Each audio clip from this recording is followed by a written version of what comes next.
اعوذ باللہ من الشیطان اللعین الرجیم بسم اللہ الرحمن الرحیم رب اشرح لی صدری ویسر لی امری واحلل عقدۃ من لسانی یفقہوا قولی ان اللہ وملائکتہ یصلون علی النبی یا ایہا الذین آمنوا صلوا علیہ وسلموا تسلیما۔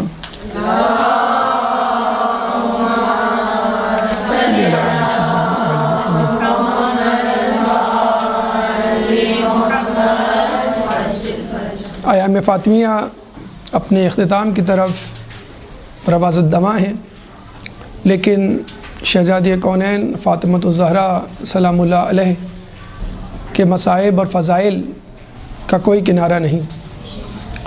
کہتے ہیں مولا کائنات حضرت علی ابن ابی طالب سے کسی نے پوچھا کہ آپ کے مصائب زیادہ ہیں یا رسول اللہ کے؟ تو آپ نے کہا میرے۔ تو پوچھنے والے نے حیرت سے پوچھا وہ کیسے؟ حالانکہ رسول کی حدیث ہے کہ انبیاء میں سب سے زیادہ جس کو مصائب کا سامنا کرنا پڑا وہ میں ہوں۔ تو مولا کائنات نے کہا کہ رسول اللہ کو اپنے سامنے کافروں سے واسطہ تھا، جبکہ میرے مد مقابل مسلمان آئے۔ یہ ایک دکھ رہا مولا علی کو کہ میرے مد مقابل آنے والے لوگوں میں میرے ہی اپنے مسلمان بھائی شامل تھے۔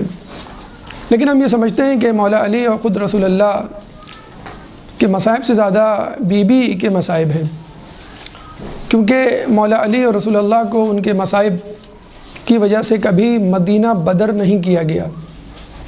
یہاں پر بی بی نے جب اپنے مصائب پر گریہ کرنے کی کوشش کی تو بی بی کو مدینہ بدر کر دیا گیا اور یہ کہا کہ آپ کا گریہ ہمارے لیے مداخلت کا اور نیند میں تداخل کا سبب بنتا ہے۔ وہ شہزادی کہ جس کے مہر عبادت سے نکلنے والی روشنی مدینے کی گلیوں کو منور کیا کرتی تھی، اس شہزادی کو رات کے اندھیرے میں دفنایا گیا۔ یوں شہزادی نے اپنے والد گرامی کی سنت کو بھی نبھایا اور اپنے شوہر نامدار کی سنت کو بھی ادا کیا۔ وہ اس طرح کہ رسول اللہ کے جنازے پر فقط چند لوگوں نے نماز پڑھی، اسی طرح بی بی کے جنازے پر نماز پڑھنے والوں کی تعداد فقط 7 تھی۔ اور مولا کائنات کی قبر کو گمنام رکھا گیا اور بی بی نے بھی اپنی قبر کو گمنام رکھنے کا کہا۔ لیکن آج رسول اللہ کے روضے مبارک پر اور امیر المومنین کے روضے مبارک پر لاکھوں زائرین روزانہ زیارت کے لیے جاتے ہیں، لیکن افسوس بی بی کی زیارت پر کوئی فاتحہ پڑھنے والا نہیں۔ یوں بی بی کے مصائب ہمیں ان دونوں کے مصائب سے زیادہ لگتے ہیں۔ بی بی پہ ہونے والے مظالم میں ایک ظلم باغ فدق کا غصب کرنا بھی ہے۔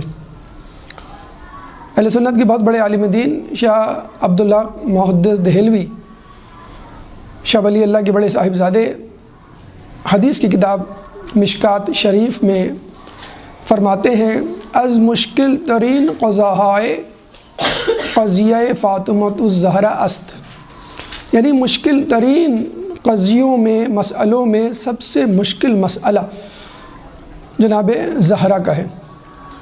لیکن ہمارے نزدیک یہ مشکل مسئلہ نہیں اگر انسان تعصب کی اینک کو اتار کر دیکھے، اور ویسے بھی ہم جیسے لوگوں کے لیے کوئی مشکل نہیں، کیونکہ ہمارے پاس مشکل کشا موجود ہے۔ باغ فدق کے حوالے سے مختلف اشکالات، سوالات، اشتباہات کا اظہار کیا جاتا ہے۔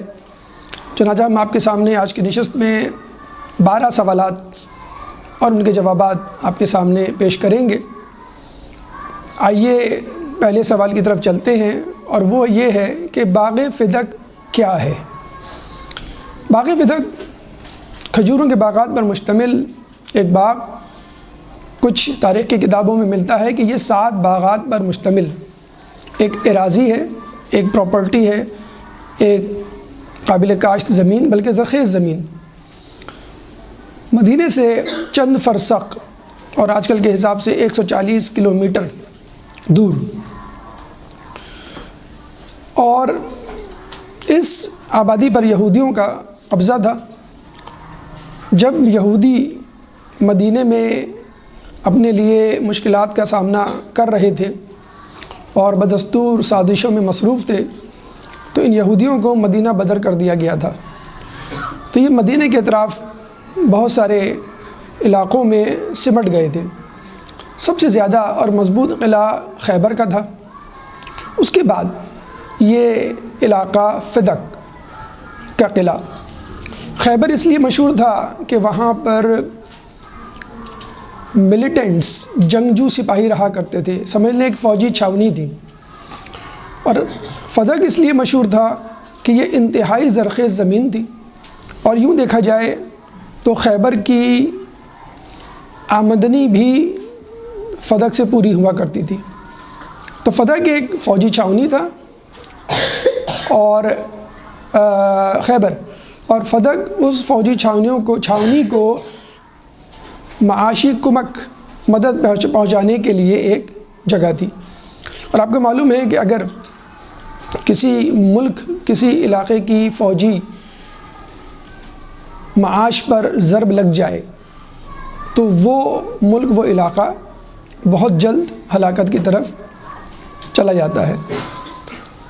چنانچہ اس سرزمین فدق پہ یوشع بن نون سردار تھا، اور جب رسول اللہ خیبر سے واپس آ رہے تھے تو خیبر کی فتح کا اعلان، ڈنکا یہاں بھی بجا، اور یہاں پہ رہنے والے افراد نے یہ کہا کہ اگر مسلمانوں نے ہم پر بھی حملہ کر دیا تو ہم ہلاک ہو جائیں گے اور تہس نہس ہو جائیں گے، اور ہمارا مال و اسباب بھی لوٹ لیا جائے گا۔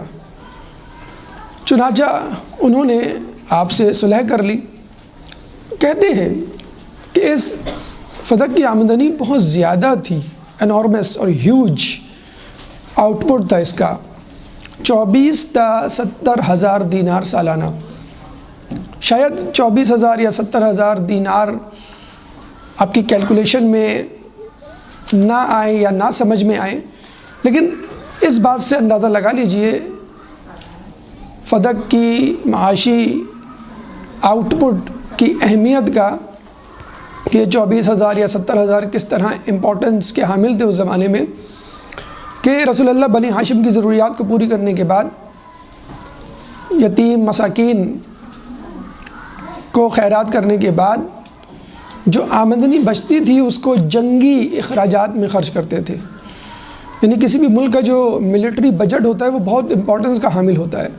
آج بھی ملکوں میں، جن ملکوں میں خانہ جنگی کی کیفیت رہتی ہے یا اپنے پڑوسیوں سے وہ پریشان ہیں یا خطرہ محسوس کرتے ہیں، ان کا جنگی بجٹ بہت زیادہ ہوتا ہے۔ تو آپ اندازہ لگا لیجئے کہ فدق اس زمانے میں مسلمانوں کی جنگی شعبجات کے حوالے سے کتنی اہمیت رکھتا تھا۔ چنانچہ فدق یہودیوں کی ملکیت تھا۔ فدق ایک بہت زیادہ معاشی طور پر مستحکم اور زرخیز علاقہ تھا، اسی لیے اس کا قضیہ اور زیادہ مشہور و معروف ہوا، اور رسول اور بی بی کی شہادت کے بعد بھی یہ قضیہ چلتا رہا۔ اب آئیے سوال کی طرف، سوال نمبر 2، کہ یہ باغ فدق رسول کو کیسے ملا؟ رسول اللہ جب خیبر کے بعد پلٹ رہے تھے مدینے کی طرف تو راستے میں فدق کی زمین آتی تھی۔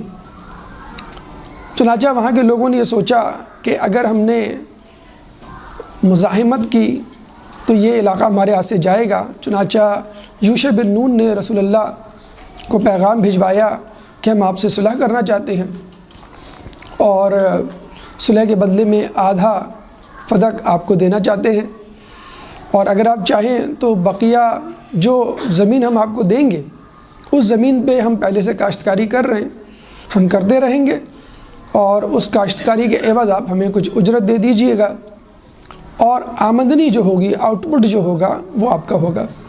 یعنی آم کے آم گٹھلیوں کے دام، آپ کو کچھ بھی نہیں کرنا پڑے گا، آپ بس اپنے گھر جائیں اور آدھی آمدنی فدق کی آپ کو ملتی رہے گی۔ چنانچہ رسول اللہ نے یہ صلح کر لی اور اپنے مدینے واپس آ گئے۔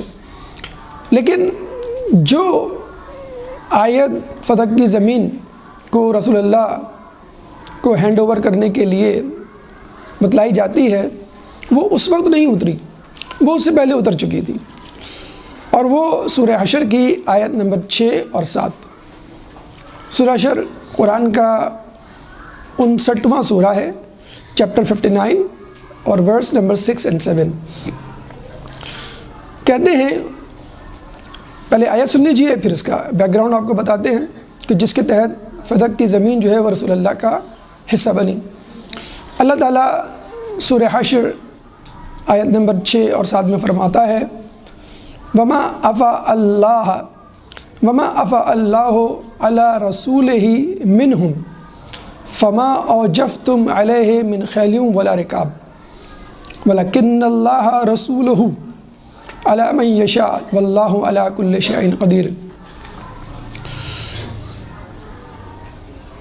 ما افاء اللہ علی رسولہ من اہل القرى فللہ وللرسول ولذی القربى والیتامى والمساکین وابن السبیل وما آتاکم الرسول فخذوہ وما انہا عنہ عنکم۔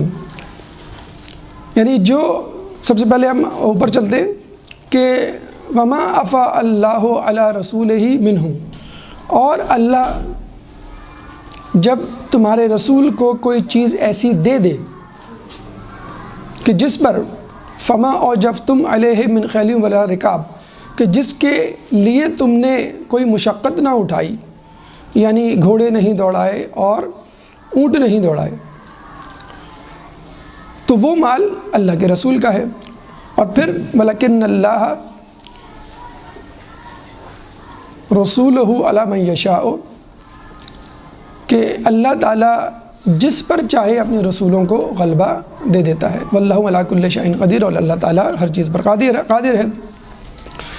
پھر اللہ تعالیٰ فرماتا ہے کہ ما افاء اللہ علی رسولہ من اہل القرى، اور جب اللہ تعالیٰ اہل قریٰ میں سے کسی چیز کو، مال کو تمہارے رسول کے حوالے کر دے، فللہ، پس وہ اللہ کا ہے، وللرسول، وہ اللہ کے رسول کا ہے، ولذی القربى، اور وہ ان کے اقربا کا ہے، والیتامى، یتیموں کا ہے، والمساکین، مسکینوں کا ہے، وابن السبیل، اور مسافروں کا ہے۔ وما آتاکم الرسول فخذوہ، اللہ کے رسول جو تمہیں دے دے اس کو لے لو،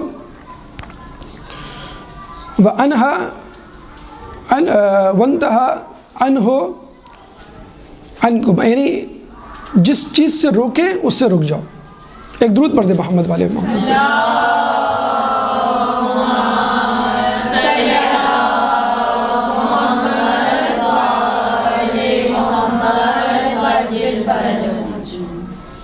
وما نہاکم عنہ فانتہوا، اور جس چیز سے روکیں اس سے رک جاؤ۔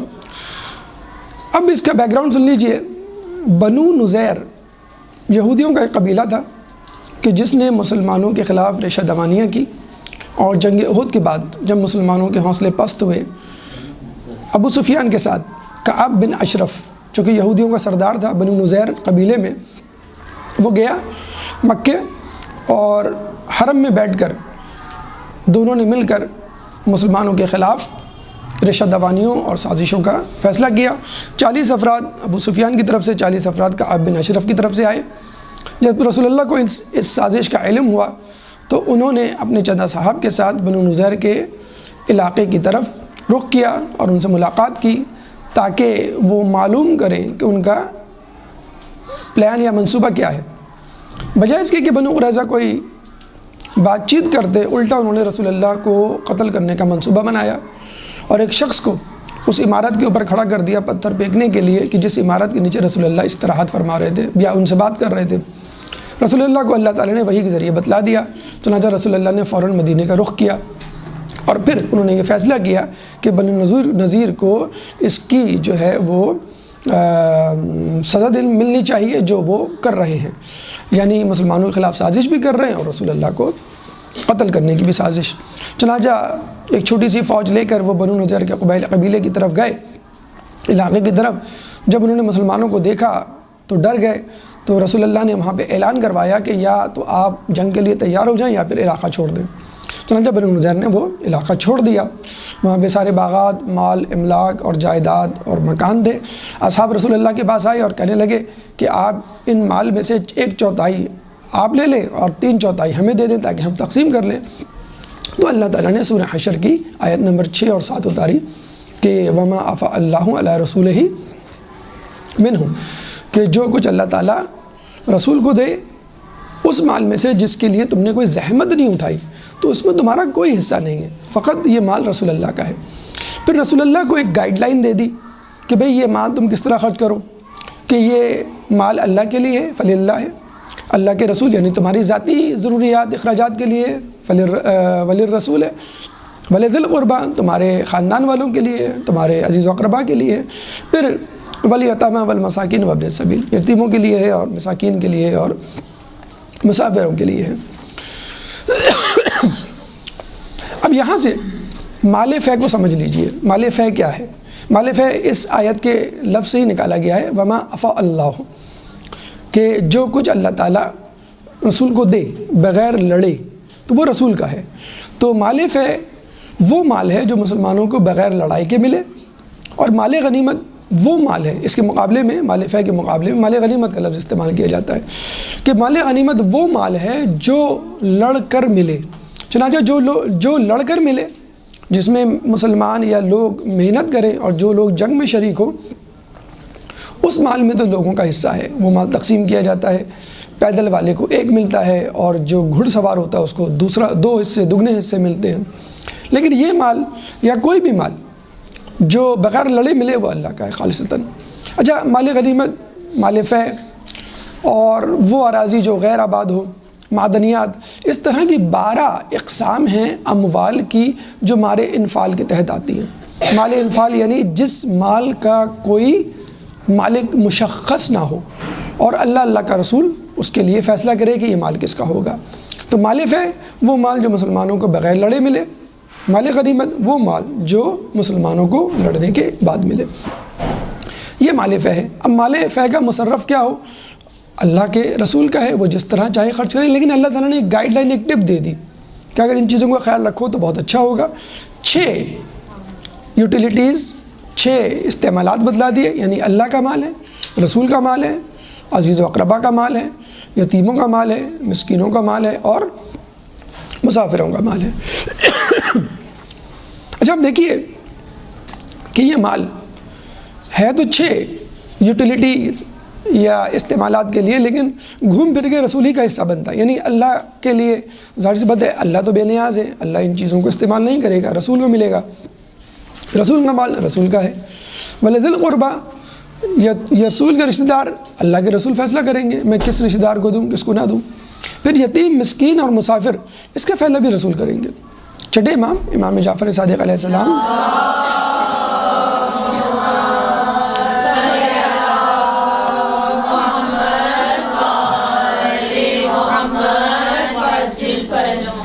چنانچہ سارا مال رسولی کی ملکیت ہے، وہ فیصلہ کریں گے۔ آپ سے پوچھا کسی نے کہ مال فے میں جو آخری کے 3 حصے ہیں، یعنی یتیم، مساکین اور مسافر، کیا اس میں آپ کا بھی حصہ ہے؟ تو امام نے بہت خوبصورت جواب دیا کہ ہم اللہ کے رسول کا بھی حصہ رکھتے ہیں، ہم ذی القربیٰ کا بھی حصہ رکھتے ہیں خصوصی طور پہ، اور مسلمانوں کے ساتھ عمومی طور پہ ہم مساکین، یتیم اور مسافروں کا بھی حصہ رکھتے ہیں۔ یعنی بحیثیت مسلمان ہم ان تینوں کیٹیگریز میں اگر شامل ہوئے اہل بیت تو وہ حصہ لے سکتے ہیں ان تینوں کی حیثیت، تین عنوانات کے تحت، ورنہ ہم رسول اور ذی القربیٰ کے تحت تو اس کے حصے دار ہیں۔ اب یہاں سمجھ لیجئے کہ مال فے جو رسول کو ملے گا یا ملتا تھا وہ کلن رسول کا ہوگا، اس پر رسول اللہ کی ملکیت ہوگی، یعنی مال فے مالکانہ ہے نہ کہ متولیانہ۔ مالکانہ یعنی میں اس کا مالک ہوں، میں جس طرح چاہوں اس کو خرچ کروں۔ متولیانہ یعنی یہ مال میرے سپرد کیا گیا کہ بھئی آپ اس کی نگرانی کریں اور جہاں خرچ کرنے کا بولا جائے وہیں خرچ کریں۔ مثلا کسی یتیم کا والی آپ کو بنا دیا جاتا ہے، آپ متولی بن جاتے ہیں اس کے، جب تک وہ بالغ نہیں ہو جاتا آپ اس مال کی حفاظت کرتے ہیں اور صحیح جگہ پہ خرچ کرتے ہیں، جب وہ بالغ ہو جاتا ہے اس کو وہ مال واپس کر دیتے ہیں۔ مال آپ کا نہیں ہے لیکن آپ کی زیر نگرانی ہے۔ اسی طرح بیت المال کا مال، اس کے بھی آپ متولی ہوتے ہیں، لیکن رسول اللہ یہاں پر مال فے کے متولی نہیں تھے بلکہ مالک تھے۔ ان کے ہاتھ میں تھا، وہ جس کو چاہیں دیں، جس کو چاہیں نہ دیں، اور اپنی ضرورت میں سے جس ضرورت پر جتنا چاہیں۔ اللہ نے جو 6 چیزیں بتلائی ہیں، 6 مصرف بتائے ہیں، 6 یوٹیلیٹیز جو بتائی ہیں، وہ ایک گائیڈ لائن ہے کہ اگر آپ چاہیں اس پر آپ خرچ کر سکتے ہیں۔ تو باغ فتق مال فے کے ضمن میں آتا تھا، جس کے لیے آیت پہلے ہی سے اتر چکی تھی بنی نذیر کے قبیلے کے تحت، اور اللہ کے رسول نے اس مال کو اپنے قبضے میں لے لیا تھا، اور کسی نے اس وقت کوئی جرح نہیں کی، کوئی سوال، کسی اشتباہ کا اظہار نہیں کیا گیا۔ کیوں؟ آیت بہت پہلے اتر چکی تھی اور بنو نذیر کے واقعے میں لوگ سمجھ چکے تھے کہ مال فے وہ ہے جو ہم کو بغیر لڑے ملے، چنانچہ یہ مال جو ہے وہ رسول کا ہے، ہمارا نہیں ہے۔ تیسرا اہم سوال کہ اگر یہ مال فے رسول کا تھا تو بی بی سیدہ کے پاس کیسے آیا؟ کہتے ہیں کہ رسول اللہ اس مال میں تصرف کیا کرتے تھے اس طرح کہ بنی ہاشم کی ضروریات پوری کرتے، اس طرح کہ غریب فقراء اور مساکین اور جو بھی حاجت مند ہیں ان کو دیا کرتے تھے۔ اس کے بعد جو مال بچ جاتا تھا، جو آمدنی بچ جاتی تھی، اس کو وہ فوجی اخراجات میں خرچ کرتے تھے۔ یعنی یہ سمجھ لیں مسلمانوں کا جو ملٹری بجٹ تھا وہ اس باغ فتق سے فلفل ہوتا تھا، اس سے جو ہے وہ کمپنسیٹ ہوتا تھا۔ ایک بہت اہم جسے کہتے ہیں کہ وہ علاقہ تھا کہ اللہ نے سورہ بنی اسرائیل کی آیت نمبر 26 اتاری۔ سورہ بنی اسرائیل قرآن کا 17واں سورہ ہے، چیپٹر 17 ورس نمبر 26۔ وہ کیا آیت تھی؟ وَآتِ ذَا الْقُرْبَى حَقَّهُ، اے رسول اپنے رشتہ داروں کو ان کا حق دے دو۔ جب یہ آیت اتری تو رسول اللہ، دیکھیں ایک بہت سمپل سی بات ہے، بہت آسان سی جو ہے وہ کیلکولیشن اور فیصلہ ہے کہ کون سا مال اور کس کو دو، لیکن رسول اللہ نے جسے کہتے ہیں کہ توقف کیا اور جبرائیل سے واضح طور پر پوچھا کہ کون سا مال اور کس کو دوں۔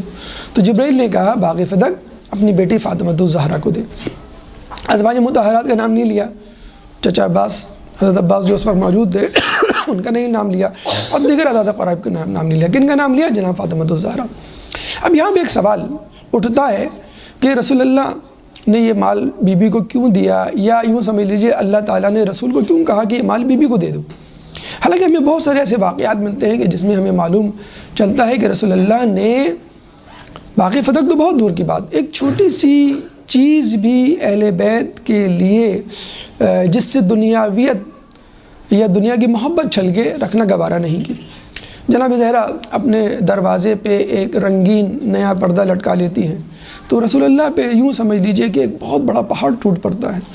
وہاں کے سامنے سے گزرتے ہیں دروازے سے تو کہتے ہیں کہ اہل بیت کو دنیا سے کیا کام، اور جب جناب زہرا کو پتہ چلتا ہے تو وہ فوراً وہ پردہ ہٹا لیتی ہیں۔ ایک دفعہ موتی کا ہار پہنی ہوئی تھی جناب زہرا، انہوں نے خوشی کا اظہار نہیں کیا۔ ایک دفعہ جناب حسنین چاندی کے کڑے پہنے ہوئے تھے، رسول اللہ نے کسی خوشی کا اظہار نہیں کیا۔ بی بی سمجھ گئی، بیٹی اگر اپنے باپ کے تیور کو نہ سمجھے تو کون سمجھے؟ چنانچہ بی بی نے نہ صرف یہ کہ پردہ اتار کے دے دیا بلکہ اپنے گلے کا گلوبند بھی دے دیا اور حسنین کے کڑے بھی دے دیے۔ بلکہ یہ بھی ہمیں روایت ملتا ہے کہ جب وہ معراج پر گئے تھے تو ایک موتیوں کا خوبصورت سا محل تھا، اس میں ایک تخت تھا، تخت کے 4 پائے تھے لیکن ایک پایا غائب تھا۔ تو رسول نے پوچھا یہ تخت اور یہ محل کس کا ہے؟ تو بتایا گیا فاطمہ الزہرا آپ کی بیٹی کا ہے۔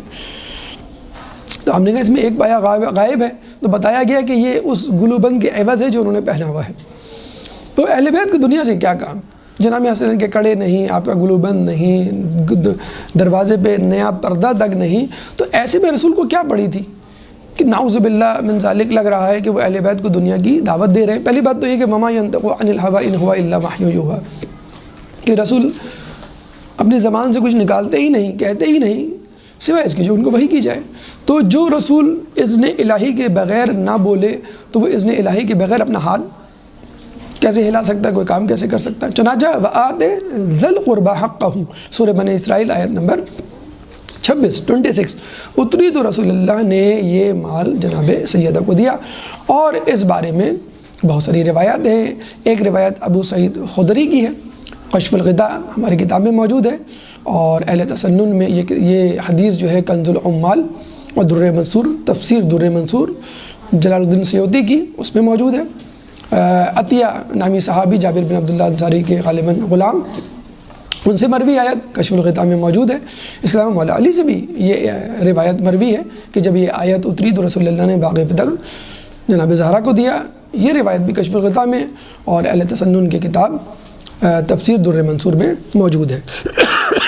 چنانچہ اچھا ایک آیت سورہ روم میں بھی موجود ہے، وہ ہے فآت ذی القربى حقہ، اس کا بھی یہی ترجمہ ہے، بس حق اپنے قرابت داروں کو ان کا حق دے دو۔ سورہ روم آیت نمبر 38، چیپٹر 30، 30واں سورہ ہے، چیپٹر 30 ورس نمبر 38، لیکن وہ عمومی معنی رکھتی ہے۔ لیکن خاص طور پہ آیت جس کا شان نزول باغ فدق کو دے دینا ہے وہ ہے سورہ بنی اسرائیل کی آیت نمبر 26۔ چنانچہ اللہ کے رسول نے جب یہ آیت اتری سورہ بنی اسرائیل آیت نمبر 26 تو یہ جناب سیدہ کو دے دیا۔ یہ ہے وہ منطق، یہ ہے وہ سبب کہ جس کے تحت ہم کہتے ہیں کہ باغ فدق جو ہے وہ جناب زہرا کا حق تھا، اور قرآن کی اس آیت کے تحت یہ حق بنتا ہے۔ اس کے بعد عقلی طور پہ اگر آپ دیکھیں تو اپنے طور پر بھی آپ فیصلہ کر سکتے ہیں کہ رسول کے پاس ایک اہم چیز موجود ہے، معاشی طور پہ ایک ذرائع آمدنی ہے، اگر رسول اللہ دینا چاہیں گے تو کس کو دیں گے؟ ہمارے خیال میں تو جناب خدیجہ اگر زندہ ہوتی سلام اللہ علیہ، ایک درود پڑھ دیں محمد علیہ محمد،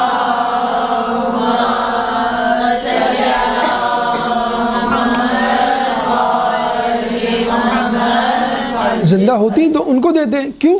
کہ انہوں نے سارا مال ورقہ بن نوفل کے حوالے کیا اور یہ کہا کہ حرم میں جا کے یہ اعلان کر دے کہ یہ سارا مال میری اجازت سے محمد کے تصرف میں ہے، وہ جسے چاہے دے۔ اور سونے چاندی کے ایسے ڈھیر لگ گئے کہ ڈھیر کے آمنے سامنے کھڑے ہوئے لوگ ایک دوسرے کو دیکھ نہیں سکتے تھے، یعنی ان کے قد سے اوپر۔ ملکۃ العرب کہلانے والی کس مقام پر پہنچ گئی، یعنی جس کے خیموں کے پردے چادریں جو ہیں وہ سونے کی ہوا کرتی تھی اور رسیاں ریشم کی ہوا کرتی تھیں۔ ملکۃ العرب وہ شہید ہوتی ہے، اس کا انتقال ہوتا ہے شعب ابی طالب کی زہریلی جڑی بوٹی کھانے سے۔ تو سب سے پہلے بی بی خدیجہ کو دینا چاہیے کیونکہ اب وہ موجود نہیں تو ان کی اولاد کو۔ تو رسول اللہ نے عقل کا استعمال کرتے ہوئے ایک عام آدمی عقل کے طور پہ اگر یہ آیت نہ بھی اتری ہوتی تو رسول اللہ بی بی سیدہ کو دے دیتے۔ حل جزاء الاحسان الا الاحسان، سورہ روم آیت نمبر 38۔ سورہ روم قرآن کا 30واں سورہ ہے، چیپٹر 30 ورس نمبر 38 میں اللہ تعالیٰ فرماتا ہے کہ حل جزاء الاحسان الا الاحسان۔ تو احسان کا بدلہ احسان کے سوا کیا ہو سکتا ہے؟ بی بی خدیجہ کا احسان، مالی احسان جس کی وجہ سے اسلام پھلا پھولا، اس احسان کو پلٹانے کے لیے رسول اللہ نے یہ باغ فدق آپ کی غیر موجودگی میں، یعنی آپ کے انتقال کے بعد آپ کی بیٹی جناب زہرا جو ان کی وارث ہیں، جو رسول اللہ کی وارث ہیں، ان کو دیا۔ تیسری وجہ باغ فدق کو دینے کی، اگر یہ آیت نہ بھی اتری ہوتی اور عقلی طور پہ اگر ہم اس فیصلہ نہ بھی کرتے تو اس وقت کے حالات یہ بتلا رہے تھے کہ رسول اللہ کو یہ فدق جو ہے وہ اس طرح استعمال کرنا چاہیے آنے والے دنوں میں کہ مسلمانوں کی حکومت مستحکم ہو۔ اور رسول اللہ نے جب علی کی جانشینی کا اعلان کیا، اس کے بعد جو لوگوں میں ایک بے چینی پھیلی، وہ سمجھ گئے کہ علی کی خلافت کے لیے ہو سکتا ہے جنگ ہو سکتا ہے نزاع کھڑا ہو، تو علی کے پاس، فاطمہ کے پاس ایک ایسا ذرائع آمدنی ہونا چاہیے کہ جس کی وجہ سے وہ لوگوں کی مدد کر سکے۔ یہ ایک تیسرا اس کا سبب تھا۔ لیکن بہرحال جو نص ہے وہ یہ ہے کہ قرآن کی آیت 26 اور سورہ بنی اسرائیل کہ جس کے نازل ہونے کے بعد رسول اللہ نے یہ باغ فدق جو ہے جناب سیدہ کے حوالے کر دیا۔ اب آئیے اس طرف پانچواں سوال کہ باغ فدق اگر جناب زہرا کے پاس تھا تو حاکم وقت کے پاس کیسے چلا گیا؟ چوتھا سوال کہ باغ فدق رسول اللہ کی شہادت کے بعد اچانک حاکم وقت کے پاس کیسے چلا گیا؟ اس کا جواب ہے حسد۔ دیکھیے، لوگوں کو یعنی خواتین کو حسد تھا جناب خدیجہ سے، کس بات پر کہ تم نے بنی ہاشم کے ایک یتیم کو اپنے لیے بحیثیت شوہر کیوں منتخب کیا؟ اور جب انہوں نے اپنا مال بھی رسول اللہ کو دے دیا اور وہ مال خیرات ہو گیا تو لوگوں میں اور جسے کہتے ہیں کہ غصہ پھیل گیا۔ اور آپ کو یاد ہوگا جناب زہرا کی ولادت کے وقت خواتین نے آپ کی زچگی میں مدد کرنے کے لیے انکار کر دیا تھا، اور جب وہ فاطمہ کو دیکھ رہی تھیں کہ اب ان کے پاس مال پلٹ کے آ رہا ہے تو کچھ تو اس وجہ سے ناراض اور کچھ جناب زہرا کے فضائل کی وجہ سے ان سے حسد کیا کرتی تھی۔ جب دیکھا کہ بھی جناب زہرا کو آخرت تو مل گئی تھی، اب دنیا بھی ملنے جا رہی ہے، تو لوگوں میں ایک حسد کی جسے کہتے ہیں کہ لہر پیدا ہوئی۔ تیسرا حسد خود جناب زہرا کے شوہر نامدار حضرت علی سے تھا۔ کس طرح کہ علی کے بارے میں کہا جاتا ہے کہ وہ واحد شخص تھے کہ جن کے ہاتھ سے مکے میں موجود کوئی نہ کوئی گھرانہ، خصوصی طور پر مکے میں موجود کوئی نہ کوئی گھرانہ اس کی زد میں نہ آ چکا ہو۔ کوئی قبیلہ، کوئی خاندان ایسا نہیں تھا کہ جس کا کوئی نہ کوئی فرد علی کے ہاتھوں مارا گیا ہو۔ پھر علی کی بہادری کے چرچے، علی کی کامیابی کے ڈنکے، پھر علی کا علم، پھر علی کی جانشینی کا اعلان اور خلافت کا اعلان، یہ سب ایسے عوامل تھے کہ لوگوں کی ایک کثیر تعداد علی کے حسد میں مبتلا ہو گئی۔ اور اس حسد کا تذکرہ خود ابن کثیر نے اپنی تاریخ ابن کثیر میں اس کا تذکرہ کیا ہے کہ لوگوں کی ایک کثیر تعداد علی سے حسد کیا کرتی تھی، اور اس کی وجہ یہی تھی کہ کثیر تعداد میں ایسے گھرانے، ایسے خاندان موجود تھے کہ جن کے لوگوں کو علی نے اپنی تلوار سے قتل کیا تھا۔ تو یہ وہ حسد تھا کہ لوگوں نے یہ دیکھا کہ اب بنی ہاشم، خصوصی طور پہ علی اور ان کے خاندان والوں کا غلبہ ہونے جا رہا ہے۔ تو جو لوگ علی سے حسد کرتے تھے انہوں نے جو ہے دباؤ ڈالا حکومت وقت پہ کہ آپ یہ باغ اپنے قبضے میں لے لیں تاکہ معاشی نسبندی کی جا سکے، معاشی طور پہ بنی ہاشم کے لوگوں کو مفلس و قلاش کیا جا سکے تاکہ وہ لوگوں پر غلبہ نہ حاصل کر سکیں اور کسی بھی وقت کسی بھی طور پہ لوگوں کو جمع کر کے بغاوت نہ کر سکیں۔ یہ وہ موڑ تھا کہ جہاں پر حالات نے پلٹا کھایا اور یکایک مسلمانوں میں ایک جھگڑا کھڑا ہوا، اور وہ جھگڑا تھا باغ فتق کا۔ اب آئیے سوال نمبر 5 کی طرف کہ بی بی نے باغ فتق کے لیے احتجاج کیوں کیا؟ ایک درود پڑھ دیں محمد والے محمد۔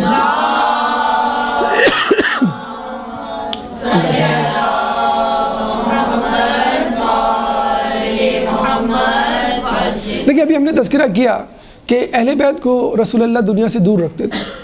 ٹھیک ہے، انہوں نے قرآن کی آیت کے اترنے پر ان کو واپس کر دیا، لیکن اگر کوئی چیز آپ کی چلی جائے اور اس پہ آپ واویلا مچائیں تو دنیا والے کیا سمجھیں گے؟ وہ یہی سمجھیں گے کہ بھئی آپ کو دنیا سے بڑی محبت ہے، آپ کو اس چیز سے بڑی محبت ہے، آپ کو آخرت کی کوئی پرواہ نہیں ہے۔ چاہیے جائے کہ ہم اہل بیت کے بارے میں یہ سوچیں کہ فقط ایک باغ کے جانے پر بی بی اتنی بھر گئی، بی بی کا پردہ ایسا کہ لوگ جو ہے وہ ان کو باہر نکلتے ہوئے کبھی نہیں ان لوگوں نے دیکھا۔ تو کس طرح وہ بنی ہاشم کی خواتین کو لے کر خلیفہ کے دربار میں اور سب لوگوں کے سامنے، اور کہتے ہیں بی بی جو ہیں وہ اپنے حجرے کے دروازے سے ڈائریکٹ مسجد نبوی میں نہیں آئیں، بلکہ وہ باہر گئیں اور صدر دروازہ جو تھا مسجد نبوی کا اس وقت، اس سے اندر آئیں تاکہ تمام لوگوں کو پتہ چل جائے کہ میں آ گئی ہوں، میں آئی ہوئی ہوں، اور میرا آنا یقیناً کسی اہم مسئلے کے لیے ہوگا۔ تو بی بی نے اتنا زیادہ اس کو سیریس کیوں لیا؟ اگر کوئی چیز چلی بھی گئی تھی تو جنت کی عورتوں کی سردار ہیں، آپ کے بیٹے جنت کے مردوں کے سردار ہیں، اس میں کیا ایسی پریشانی؟ اگر کوئی چیز آپ کے بابا نے تو وہ چھوٹا سا پردہ نہیں برداشت کیا، غلوبت نہیں برداشت کیا، اور آپ جو ہیں وہ دنیا میں ملوث ہونے جا رہی ہیں اور باغ کے چھن جانے پہ آپ جو ہیں وہ پریشان ہو رہی ہیں۔ اگر آپ احتجاج نہ کرتی اور شور نہ مچاتی تو کیا جاتا؟ ٹھیک ہے، دنیا ہاتھ سے چلی گئی، لوگوں کی چلی جاتی، لوگوں کی چوریاں ہو جاتی ہیں، لوگوں کی جو ہے وہ مال غصب ہو جاتا ہے۔ اگر آپ خاموش ہوتی تو کچھ لوگوں کا یہ خیال ہے کہ آپ کی شخصیت کے وقار میں اضافہ ہوتا۔ انہوں نے باغ فدق پہ احتجاج کر کے غالباً کچھ لوگوں کے مطابق اپنی شخصیت کو ہلکا کیا، یا جیسے کہتے ہیں کہ اپنی فضیلت میں کمی کا سبب بنی۔ دیکھیے بی بی نے احتجاج کیوں کیا؟ باغ فدق کے چھن جانے کے بعد بی بی کے پاس دو راستے تھے۔ نمبر ایک راستہ دستبرداری، یعنی وہ دستبردار ہو جاتی اور کچھ نہ بولتی۔ نمبر دو احتجاج، دستبرداری۔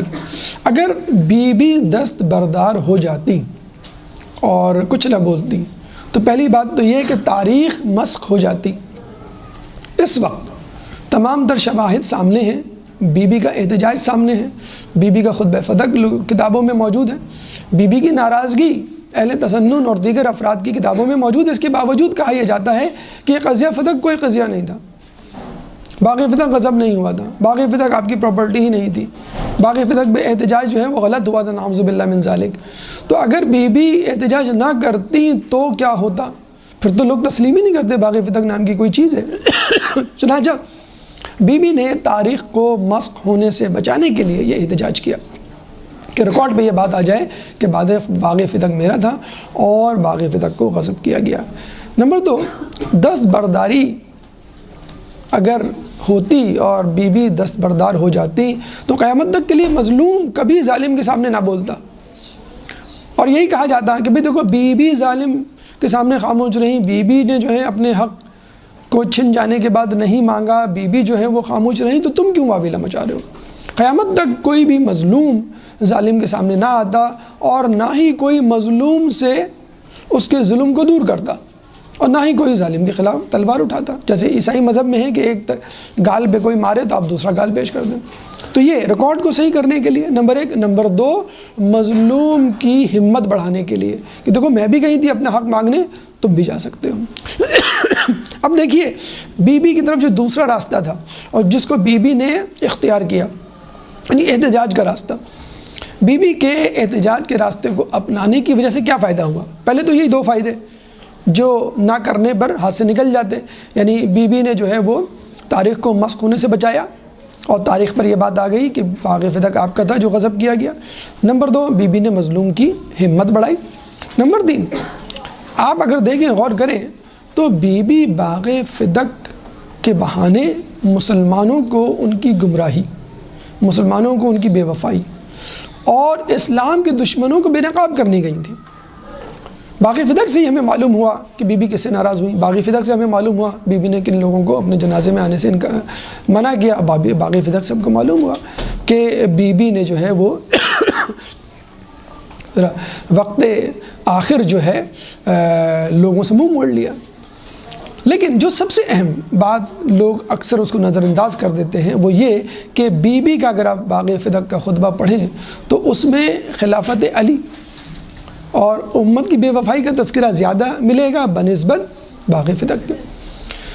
چنانچہ باغ فدق کا مقدمہ، یا یوں کہہ لیجئے مقدمہ فدق دراصل مقدمہ خلافت علی ہے، اور اگر آپ پڑھیں باغ فدق کا خطبہ، مقدمہ فدق کا خطبہ، تو آپ کو اس میں ملے گا کہ کس طرح آپ نے خلافت علی کے حوالے سے کہا کہ اگر تم لوگ علی کے ہاتھ پہ بیعت کر لیتے تو علی قیامت تک کسی کو صراط مستقیم سے نہ ہٹاتے، کوئی شخص صراط مستقیم سے گمراہ نہ ہوتا۔ ایک اہم بات یہاں ہمیں ملتی ہے وہ یہ کہ رسول کے بعد بی بی نے جس طرح خلافت علی کو ہائی لائٹ کیا ہے کسی اور نے نہیں کیا۔ یہ بالکل ایسا ہے کہ جس طرح بی بی زینب سلام اللہ علیہ، ایک درود پڑھ دے محمد علیہ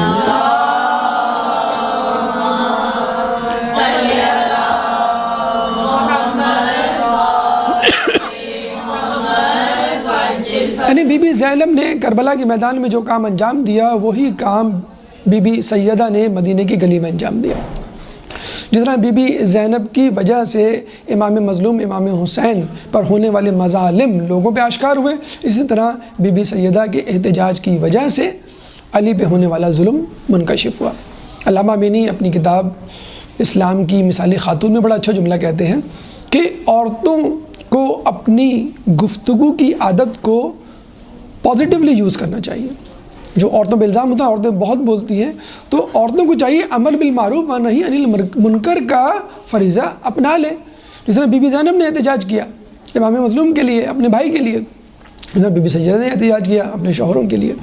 تو عورت کو اگر تلوار اٹھانے کی اجازت نہیں یا اس کے لیے جہاد واجب نہیں تو زبان ہلانے پہ تو کوئی پابندی نہیں. جب بی بی سیدہ زبان ہلا سکتی ہیں، احتجاج کر سکتی ہیں، جناب زینب زبان ہلا سکتی ہیں، احتجاج کر سکتی ہیں، وہ بھی حاکم وقت کے دربار میں. اگر آج بی بی فتق کے لیے احتجاج نہ کرتی تو جناب زینب کے اندر وہ ہمت نہ پیدا ہوتی کہ وہ یزید کے دربار میں جا کر کربلا کے واقعے پر احتجاج کرتی. لیکن اس سے بہرحال بی بی کی سیرت ہے، ہمیں فائدہ اٹھانا چاہیے اور اس سے یہ نتیجہ اخذ کرنا چاہیے کہ جو خواتین اپنے شوہروں کے خلاف زبان چلاتی ہیں ان کو چاہیے کہ اپنے شوہر کی حمایت میں زبان چلائیں. ایک درود پڑھ دیں محمد والے محمد.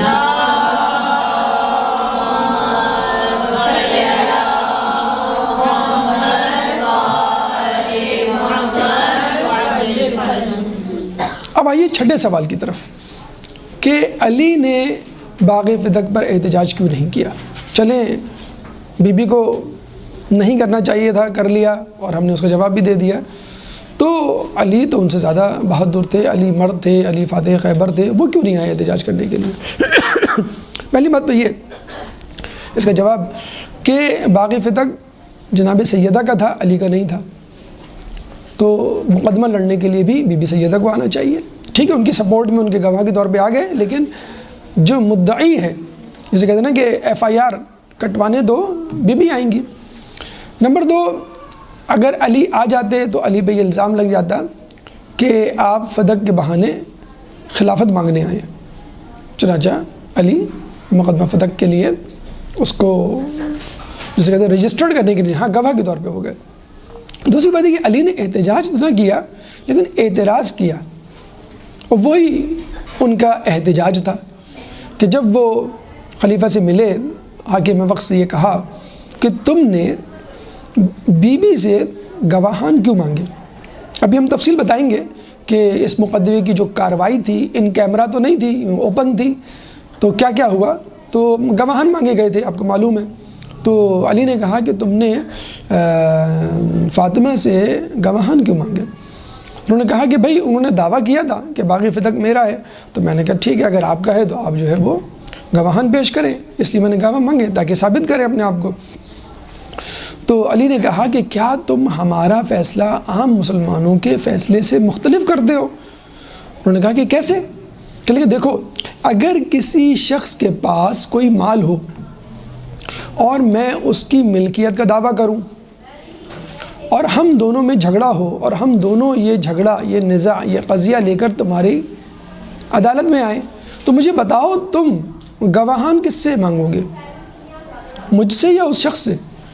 تو خلیفہ نے کہا کہ میں آپ سے گواہ مانگوں گا کیونکہ آپ نے دعویٰ کیا ہے اور وہ مال اس شخص کی ملکیت میں ہے. جس شخص کی ملکیت میں مال ہوتا ہے اس سے گواہ نہیں مانگے جاتے، جو دعویٰ کرتا ہے اس سے گواہ مانگے جاتے ہیں. تو مولا نے کہا تو پھر یہ بتاؤ کہ باغ فتق کس کی ملکیت میں تھا پہلے؟ انہوں نے کہا کہ جناب سیدہ کی ملکیت میں تھا. کہنے لگے پھر گواہان فاطمہ کو پیش کرنے چاہیے یا تم کو پیش کرنے چاہیے؟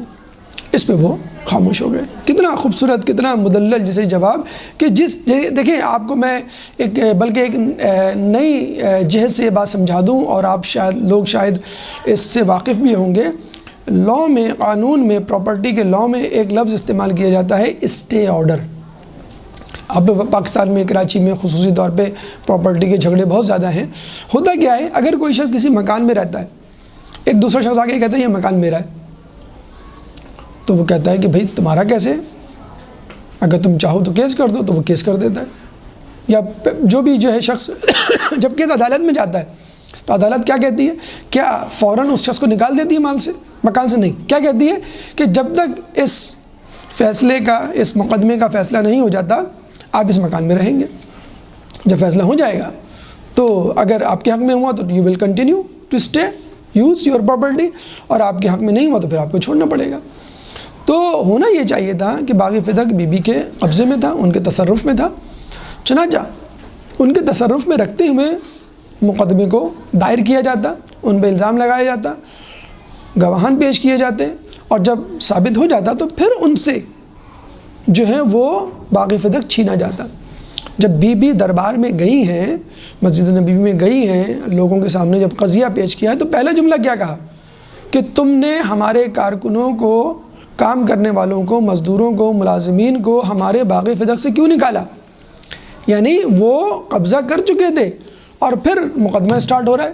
اصولاً تو پہلے مقدمہ ہونا چاہیے اور پھر وہ چیز جو ہے وہ قبضے میں، بلکہ نعوذ باللہ اگر بی بی کا حق نہیں تھا اور بی بی نے قبضہ کیا ہوا تھا ناجائز تو بی بی کو نعوذ باللہ سزا دینی چاہیے تھی۔ یہ سب کچھ تو نہ ہوا۔ تو اسٹے آرڈر ایک اہم ٹرمینالوجی جو لا کی فیلڈ میں استعمال ہوتی ہے، آج کل کے سینیریو کو، آج کل کے قوانین کو ہم مد نظر رکھیں تو بات بالکل واضح ہو جاتی ہے کہ یہ جو ہے قضیہ اور اس کا فیصلہ بعد میں ہوا اور باغ فدق پہ لوگوں نے پہلے قبضہ کیا۔ تو یہ 6 سوال یہاں تک اپنے اختتام کو پہنچے۔ اب باقیہ سوالات کہ باغ فدق، مقدمہ فدق کی کارروائی کیا تھی، پھر 8واں سوال کہ اس کا فیصلہ کیا ہوا، پھر بی بی کا رد عمل، پھر خلفاء کا، حاکم وقت کا رد عمل، تاریخ کا فیصلہ اور بی بی کا فیصلہ یا بی بی کی وصیت، یہ تمام کچھ ایک چھوٹے سے وقفے کے بعد ایک درود پڑھ دیں محمد علیہ محمد۔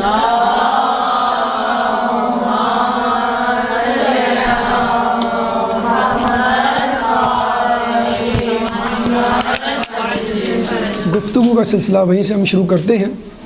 ہم نے باغ فدق کے حوالے سے گفتگو کی کہ باغ فدق کیا ہے، اس کے بعد باغ فدق رسول اللہ کے پاس کیسے آیا، پھر تیسرا سوال باغ فدق بی بی سیدہ کے پاس کس طرح پہنچا، کس نص کے تحت، کس اصول کے تحت، چوتھا سوال کہ رسول کی شہادت کے بعد اس باغ فدق کو حاکم وقت نے اپنے قبضے میں کیوں لیا، پانچواں سوال بی بی نے احتجاج کیوں کیا، چھٹا سوال مولا علی نے احتجاج کیوں نہیں کیا یا کس طرح کیا۔ اب آئیے 7ویں سوال کی طرف کہ مقدمہ فدق کی کارروائی کیا تھی۔ مقدمہ فدق کی کارروائی بہت زیادہ ضروری ہے، فریقین کے دلائل سننا اور یہ دیکھنا کہ کن کے دلائل میں وزن ہے، اس حوالے سے کہ جو دعویٰ کرنے والی خاتون تھیں وہ کوئی عام خاتون نہیں تھی، رسول اللہ کی بیٹی اور شہزادی کونین، جنت کی عورتوں کی سردار، اور اس دوسری طرف باقی تمام افراد۔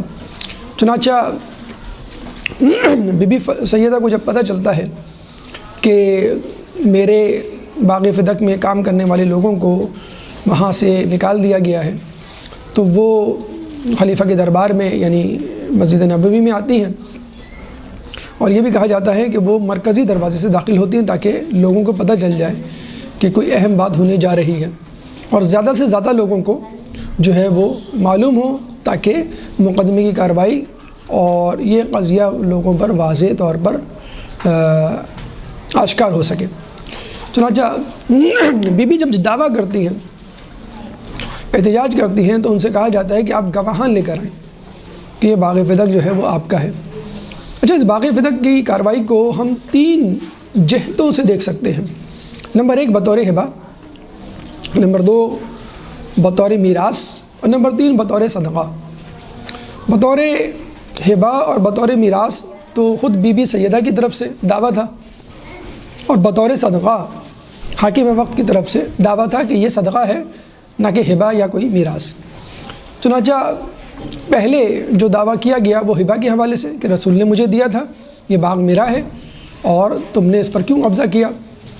انہوں نے گواہان طلب کیے تو آپ نے گواہان میں مولا علی کو پیش کیا، ام ایمن کو پیش کیا اور جناب حسنین یعنی امام حسن امام حسین کو پیش کیا۔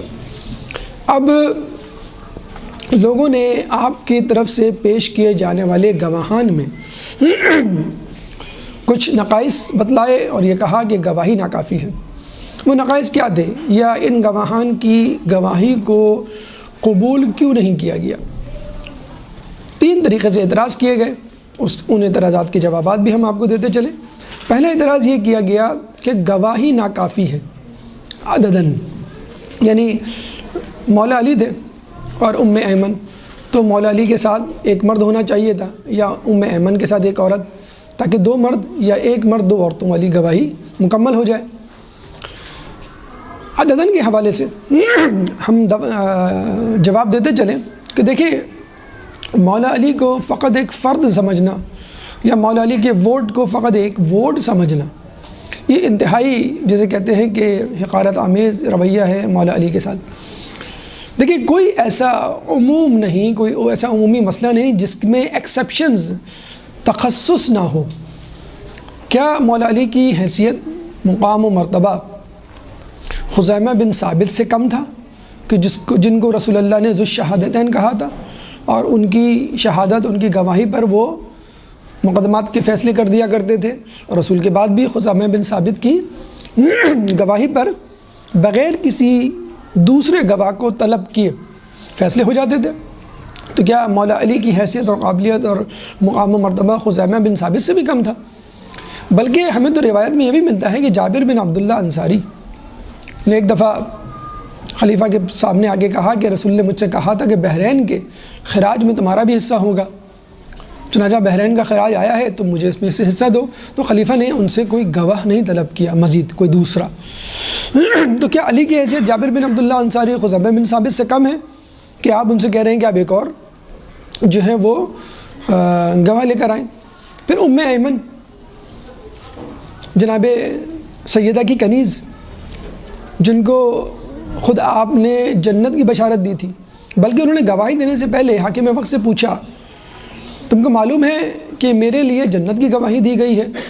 حاکم وقت نے کہا ہاں مجھے معلوم ہے۔ انہوں نے کہا اس کے باوجود تو میری گواہی نہیں قبول کرتے۔ پھر انہوں نے گواہی دی اور ان کی گواہی کو بہرحال قبول نہیں کیا گیا۔ پھر آپ یہ دیکھیں کہ اس میں مولا علی شامل ہیں، جناب حسنین شامل ہیں، اور جناب سیدہ تو خیر موجود تھی وہاں پر، رسول موجود نہیں تھے۔ تو یوں سمجھ لیجیے اہل کسا میں رسول نہیں تھے، ان کی شہادت وفات ہو چکی تھی۔ یہ وہ اہل کسا ہیں، یہ وہ پنجتن ہیں کہ جنہوں نے عیسائیوں کے خلاف گواہی دی تھی، اور عیسائیوں نے گواہی دینے سے پہلے یا مباہلہ ہونے سے پہلے ہی وڈرا کر لیا تھا کہ اگر یہ لوگ پہاڑ کو اشارہ کریں، حکم دیں تو یہ اپنی جگہ سے ہٹ جائے۔ تو جن لوگوں نے عیسائیوں کے خلاف گواہی دی، عیسائی مذہب اس وقت کے مذہب کو غلط ثابت کیا، آپ انہی کی گواہی کو کہہ رہے ہیں کہ تمہاری گواہی ناکافی ہے۔ ان کے مقابلے میں آنے والے لوگوں کو لعنت اللہ علی الکاذبین کہا، بتلا دیا کہ جب بھی یہ لوگ ہوں گے، ان کے مقابل جو بھی شخص آئے گا وہ کاذبین میں سے ہوگا۔ تو ایسے لوگوں کی گواہی کو آپ نے ٹھکرا دیا۔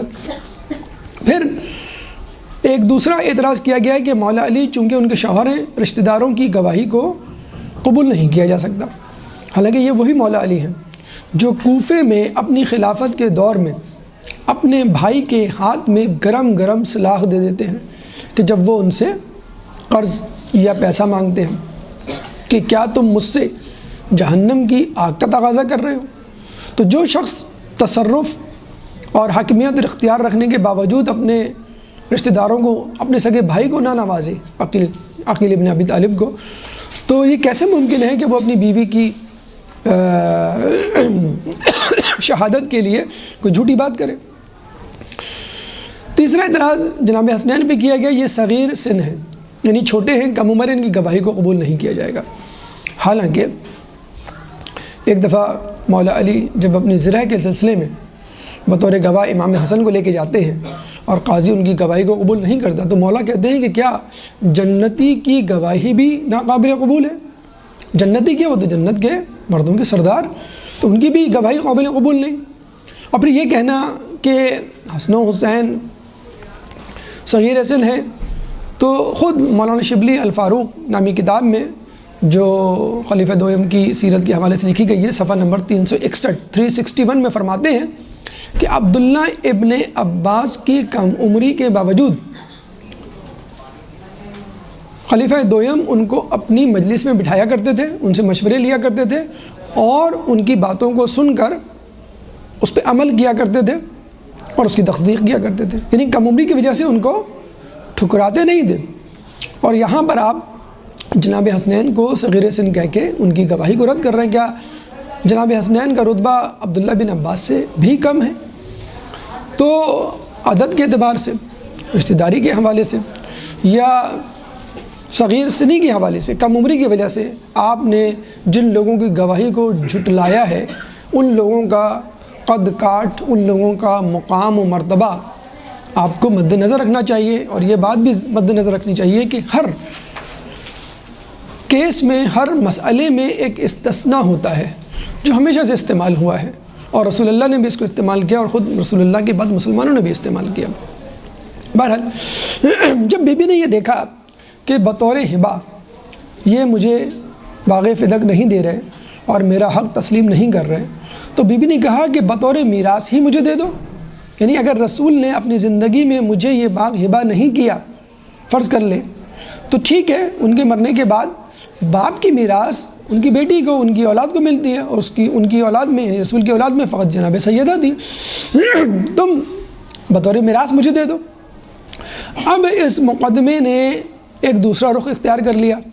پہلے تو آپ بطور ہبہ اس کیس کو لڑنے آئی تھیں، اب اسٹیپ ڈاؤن کر کے انہوں نے کہا کہ جب یہ بطور ہبہ نہیں بات مان رہے تو ٹھیک ہے، بطور میراث میں ان سے اپنی بات منوا لیتی ہوں۔ تو انہوں نے کہا کہ تم مجھے بطور میراث دے دو۔ تو اس میں ایک حدیث سنائی گئی جس کا بڑا چرچا ہے، حدیث لا نورث۔ اب وہ حدیث کیا ہے؟ نحن معاشر الانبیاء لا نورث ما ترکناہ صدقہ، کہ ہم انبیاء کوئی میراث نہیں چھوڑتے، کوئی ترکہ نہیں چھوڑتے، اور جو کچھ ہم چھوڑتے ہیں وہ صدقہ ہوتی ہے۔ جب بی بی نے یہ سنا تو بی بی نے کہا کہ کیا تم کتاب اللہ کے خلاف فیصلہ دیتے ہو؟ کیا کتاب اللہ میں یہ لکھا ہوا ہے کہ تم تو اپنے باپ کی میراث پاؤ اور میں اپنے باپ کی میراث نہ پاؤں؟ تم کیا جان بوجھ کر کتاب اللہ کو پس پشت ڈالے ہوئے ہوں؟ اور پھر انہوں نے سورہ نمل کی آیت نمبر 16 پڑھی۔ سورہ نمل قرآن کا 27واں سورہ ہے، چیپٹر 27 ورس نمبر 16۔ وَوَرِثَ سُلَيْمَانُ داؤد، اور سلیمان داؤد علیہ السلام کے وارث بنے۔ جب آپ نے یہ حدیث سنائی تو خلیفہ وقت ایک روایت کے مطابق، اور یہ روایت جو ہے وہ تاریخ طبری اہل تسنن کی بہت مشہور کتاب اور سب سے پہلے لکھی جانے والی کتاب، مستند ترین کتاب، جلد دویم صفحہ نمبر 93 میں درج ہے کہ خلیفہ وقت روتے ہوئے ممبر سے اترے اور ایک تحریر لکھ دی کہ یہ باغ فدق آپ کا ہے۔ اور ایک روایت میں یہ بھی ملتا ہے کہ نہیں، انہوں نے اپنے دعوے کو، یعنی اپنی حدیث کو دوبارہ دہرایا کہ نحن معاشر الانبیاء لا نورث ما ترکناہ صدقہ، کہ ہم انبیاء، گروہ انبیاء کوئی میراث نہیں چھوڑتے، ہم جو کچھ چھوڑتے ہیں وہ صدقہ ہوتی ہے۔ اچھا، یہ واضح رہے، یہاں بھی جو میراث ہے جس کے بارے میں کہا گیا کہ جو کچھ ہم چھوڑتے ہیں صدقہ ہوتی ہے، یا کوئی میراث نہیں ہوتی، اور کچھ لوگ کہتے ہیں کہ میراث علمی ہوتی ہے اور مالی نہیں ہوتی پیغمبروں کی، اگر مالی ہوتی بھی ہے تو دوسروں کے لیے ہوتی ہے، وہ عوام اس کے وارثوں کے لیے نہیں ہوتی۔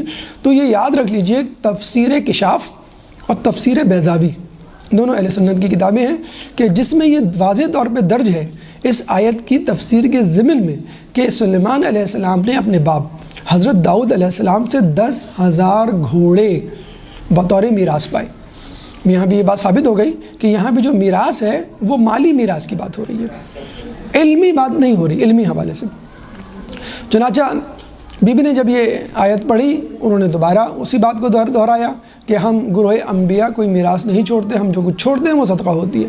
اب بی بی نے سورہ مریم کی آیت نمبر 5 اور 6 کی تلاوت کی۔ سورہ مریم قرآن کا 19واں سورہ ہے، چیپٹر 19 ورس نمبر 5 اور 6، جس میں زکریا علیہ السلام اللہ تعالیٰ سے دعا کر رہے ہیں اولاد کی۔ زکریا علیہ السلام فرماتے ہیں انی خفت الموالیہ من ورائی وکانت امرأتی عاقرہ فہب لی من لدنک ولیہ یرثنی ویرث من آل یعقوب۔ کیا فرماتے ہیں؟ جناب ذکریہ فرماتے ہیں انی خفت الموالیہ من ورائی، اے اللہ میں اپنے پیچھے اپنے خاندان والوں سے ڈرتا ہوں۔ کس صورت میں؟ اس صورت میں کہ وکانت امراتی عاقرہ، اور ایسے میں میری بیوی بانجھ ہے، یعنی اس کی کوئی اولاد نہیں ہے۔ اور پھر اللہ تعالیٰ سے دعا کرتے ہیں فہب لی من لدنک ولیہ، اے اللہ مجھے اپنی طرف سے ایک والی وارث دے، یرثنی و یرث من آل یعقوب، جو میرا بھی وارث ہو اور آل یعقوب کا بھی وارث ہو۔ اب علماء اعلام اس آیت کی بحث میں فرماتے ہیں لفظ ارث الف ر سے، جس سے میراث بھی نکلا ہے، جس سے وارث بھی نکلا ہے، اور یہ جو لفظ یہاں پہ استعمال ہوئے ہیں کہ یرثنی و یرثو، جو وارث بنے، تو لفظ ارث کے بارے میں الف را ثا، ارث کے بارے میں علماء اعلام فرماتے ہیں کہ جب بھی لفظ ارث استعمال ہوگا اس سے مراد مالی میراث ہوگی، نہ کہ کسی اور قسم کی میراث، یعنی علمی میراث، مثلا روحانی میراث وغیرہ وغیرہ۔ اگر کوئی قرینہ نہ ہو، یعنی قرینہ کا مطلب کوئی بیک گراؤنڈ اسٹوری چل رہی ہے، علم کے حوالے سے گفتگو ہو رہی ہے، روحانی حوالے سے، کوئی معنوی حوالے سے، تو ٹھیک ہے، آپ کا ذہن وہاں جانا چاہیے۔ اگر کوئی قرینہ نہ ہو اور لفظ ارث، میراث، وارث، جب بھی ایسے لفظ آئیں تو آپ کے ذہن میں مالی میراث آنی چاہیے۔ اچھا، یہاں پہ قرینہ معنوی یا علمی میراث تو بہت دور کی بات، خود قرینہ بتلا رہا ہے کہ یہاں پہ مالی میراث کی بات ہو رہی ہے۔ کیوں؟ آپ دیکھیں کہ اسی سورہ کے شروع میں دعا کیسے شروع ہوتی ہے؟ ذکریہ علیہ السلام کیا فرما رہے ہیں؟ انی خفت الموالیہ من ورائی، میں خوف میں ہوں، میں ڈر میں ہوں اپنے خاندان والوں کی طرف سے، اپنے پیچھے، یعنی اپنے مرنے کے بعد مجھے خوف ہے اپنے خاندان والوں کا۔ کیوں خوف ہے؟ کہ کوئی مال ہے میرے پاس جس پہ یہ نظریں گاڑے بیٹھے ہیں، اور اس مال کا کوئی وارث بھی نہیں، وکانت امراتی عاقرہ، اور میری بیوی بانجھ ہے، اس کی کوئی اولاد ہی نہیں ہے، یعنی اگر ہم دونوں مر گئے یا میں مر گیا تو یہ لوگ اس میراث پہ قبضہ کر لیں گے۔ چنانچہ پھر وہ دعا کرتے ہیں فہب لی من لدنک ولیہ، بس اپنی طرف سے کوئی والی وارث قرار دے، یرثنی و یرث من آل یعقوب، جو میرا بھی وارث بنے اور آل یعقوب کا بھی وارث بنے۔ اچھا، یہ عجیب بات ہے۔ اچھا، یہ بات تو خود قرآن کی آیت دلالت کر رہی ہے کہ انہوں نے وارث مانگا تھا، اور خوف تھا، خوف آدمی کو مال کا ہوتا ہے، علم کا نہیں ہوتا، علم کے چھن جانے کا۔ مولا علی کی جو حدیث ہے 10 انہوں نے خوبیاں بتائی ہیں علم کی مال پر، تو اس میں خوبی یہ بھی بتائی ہے کہ علم کو چرایا نہیں جا سکتا، علم تمہاری حفاظت کرتا ہے، مال کو چرایا جا سکتا ہے، مال کی تم حفاظت کرتے ہو۔ تو علم کے حوالے سے تو وہ دعا نہیں مانگ سکتے۔ یقیناً کوئی مال تھا ان کے پاس، ان کی زوجہ کے پاس، ان کے گھر میں، جس کی وجہ سے وہ پریشان تھے کہ اگر ہم مر گئے تو اس مال پہ کوئی اور قبضہ نہ کر لے، اگر ہماری اولاد ہوتی تو کتنا اچھا ہوتا، وہ اس کی واری وارث بن جاتی۔ اگر آپ تفسیر میں جائیں، تاریخ کے اوراق کھنگالیں، تو آپ کو پتہ چلے گا کہ زوجہ ذکریہ دراصل حضرت سلیمان علیہ السلام کے خاندان سے تھی۔ تو جو عورت، جو شخص، جو فرد کسی بادشاہ کے خاندان سے ہو، آپ اندازہ لگا لیں کہ وہ کتنا مالدار ہوگا۔ تو ہیوج قسم کی پراپرٹی، ہیوج قسم کی ان کی میراث تھی جو ان کے پاس تھی، اور وہ اپنا کوئی والی وارث نہیں پاتے تھے۔ تو ذکریہ علیہ السلام جب بھی بی بی مریم کے پاس جاتے، ان کو کھانا پہنچاتے، تو کہتے کہ کاش میری بھی اولاد ہوتی۔ حالانکہ ان کی جو عمر تھی وہ 104 سال تقریباً اس وقت تھی، اور ان کی بیگم کی، زوجہ کی عمر جو تھی وہ تقریباً 94-96 سال تھی، وہ 90s میں تھی ان خاتون، اور وہ خود 100 بھی کراس کر چکے تھے۔ تو بہرحال اللہ کی دین جو ہے وہ عجیب ہوتی ہے، ان کی اس کے ہاں دیر ہے اندھیر نہیں۔ ابر یحییٰ علیہ السلام کی صورت میں ان کو جو ہے وہ مال دیا گیا۔ یہاں بھی ایک ٹرمینالوجی ہے، اس کو ذرا سیکھ لیں تو بہت اچھا ہوگا۔ ہمارے یہاں الموجز نامی کتاب میں، جو کہ اصول فقہ کی پہلی اولین کتاب ہے، آیت اللہ جعفر سبحانی اعلیٰ مقامہ کی، اللہ تعالیٰ ان کے علم میں برکت دے، اور وہ ابھی بھی درس خارج دیتے ہیں قم میں۔ پچھلی مرتبہ ہم گئے تو ان کی دستبوسی کا ہمیں شرف حاصل ہوا۔ تو ان کی کتاب ہے اصول فقہ کی، جو اولین کتاب ہے اصول فقہ کی، تبادر کے ذہن میں ضمن میں فرماتے ہیں تبادر کا مطلب یہ ہے کہ اگر کسی لفظ کو آپ سنیں تو پہلا معنی جو آپ کے ذہن میں آئے گا اس کو ہم تبادر کہیں گے۔ یعنی اگر میں آپ کو کہوں گا کرسی، تو جو مدرسے میں آپ نے کرسی دیکھی ہے یا جس کرسی پہ آپ نے بیٹھ کے علم حاصل کیا وہی کرسی، کوئی بادشاہوں والی کرسی آپ کے ذہن میں نہیں آئے گی۔ یا اگر میں آپ سے کہوں کہ بھائی مجھے ذرا پانی دے دیں تو ظاہر بات آپ گلاس میں لے کر آئیں گے، بالٹی میں لے کر نہیں آئیں گے. تو تبادر جو چیز جو معنی آپ کے ذہن میں پہلے آ رہا ہے، معنی بہت سارے آ سکتے ہیں. پانی کا مطلب ہے سمندر کا پانی بھی ہو سکتا ہے، منرل واٹر بھی ہو سکتا ہے، بالٹی کا پانی، بہت سارے. تبادر کا مطلب ہی یہی ہے. اور اگر ہم تبادر کے مسئلے کو، اصول کو نہ استعمال کریں پھر تو پتہ نہیں کیا کیا معنی، ایک ایک لفظ کے کئی معنی آپ نکال سکتے ہیں. تو تبادر یہاں پہ تقاضا کر رہا ہے کہ ارث کے معنی، وارث کے معنی، میراث کے معنی مالی وراثت لی جائے. اور آیت کی ابتدا بھی اس سے ہو رہی ہے کہ میری عورت بانجھ ہے اور مجھے خوف ہے اپنے خاندان والوں سے کہ کوئی قبضہ نہ کر لے. پھر تاریخ بھی اس کی گواہی دے رہی ہے کہ سلیمان علیہ السلام جو ہے بہت ساری جو ہے وہ میراث چھوڑ کے گئے تھے اور نسل در نسل وہ میراث منتقل ہوئی اور زوجہ ذکریہ کو بھی ملی. یہ دوسری آیت بی بی نے پیش کی تو وہاں سے پھر دوبارہ وہی جواب آیا، نحن معاشر الانبیاء لا نورث وما ترکناہ صدقہ، کہ ہم گروہ انبیاء کوئی میراث نہیں چھوڑتے، ہم جو کچھ چھوڑتے ہیں وہ صدقہ ہوتی ہے. اب بی بی نے انبیاء کے لیول سے اتر کے ایک عام آدمی کے لیول پر جا کر بات کی اور یہ کہا کہ یوصیکم اللہ فی اولادکم وَلِلذِّکْرَ مِثْلُ حَظِّ الْأُنثَیَیْن، کہ اللہ تعالیٰ تم کو تمہاری اولادوں کے لیے وصیت کرتا ہے. وَلِلذَّکَرِ اور مرد کے لیے، لڑکے کے لیے، مِثْلُ حَظِّ الْأُنثَیَیْن عورتوں کے برابر دو حصے ہیں. یعنی مرد کو، لڑکے کو، بیٹے کو دگنا ملے گا جیسے ہوتا ہے ہمارے میراث میں، اور لڑکی کو، بیٹی کو جو ہے وہ ایک ملے گا. اور یہ آیت سورہ نساء کی 11ویں آیت ہے. سورہ نساء قرآن کا 4واں سورہ ہے، چیپٹر 4 ورس نمبر 11، کہ جس میں ایک سمپل سے ایک عام سا اصول لکھا ہوا ہے. اب آپ دیکھیے بی بی نے انبیاء سے بات شروع کی. داؤد علیہ السلام نے میراث چھوڑی سلیمان علیہ السلام کے لیے، اس کے بعد ذکریہ علیہ السلام نے میراث چھوڑی یحییٰ علیہ السلام کے لیے. اس کے بعد وہی جواب آیا حدیث لا نورث. اس کے بعد انہوں نے ایک عام لیول پہ جا کے بات کی کہ ہر آدمی کو، ہر انسان کو اللہ تعالیٰ یہ حکم دے رہا ہے کہ اپنی اولاد کے لیے جو ہے وہ تم میراث چھوڑو. اس کی تقسیم کار اس طرح ہوگی، اور اگر کوئی بھی نہیں ہوگا اولاد، فقط ایک اولاد ہوگی، وہ سب کی سب چیز اس کو مل جائے گی. ایک عورت ہوئی، ایک لڑکی ہوئی تو ساری میراث اس کو ملے گی، ایک لڑکا ہوا ساری میراث اس کو. تو اس حوالے سے بھی بطور انبیاء ہم نہ بھی بات کریں، ایک عام آدمی کے حوالے سے بھی میراث میری بنتی ہے. تو پھر دوبارہ وہی حدیث لا نورث پیش کی گئی. اب آئیے اس حدیث لا نورث کی ہم ایک تحقیق کر لیتے ہیں، اس پہ ایک جرح کر لیتے ہیں اور اپنے جواب کا جو ہے وہ اعادہ کرتے ہیں، اس کو واضح کرتے ہیں کہ حدیث لا نورث ہے کیا اور کس طرح اس کو یہاں پہ جو ہے وہ لایا گیا اور کس طرح ہمارے حساب سے یہ غلط ہے. ایک درود پڑھ دیں محمد والے محمد کو.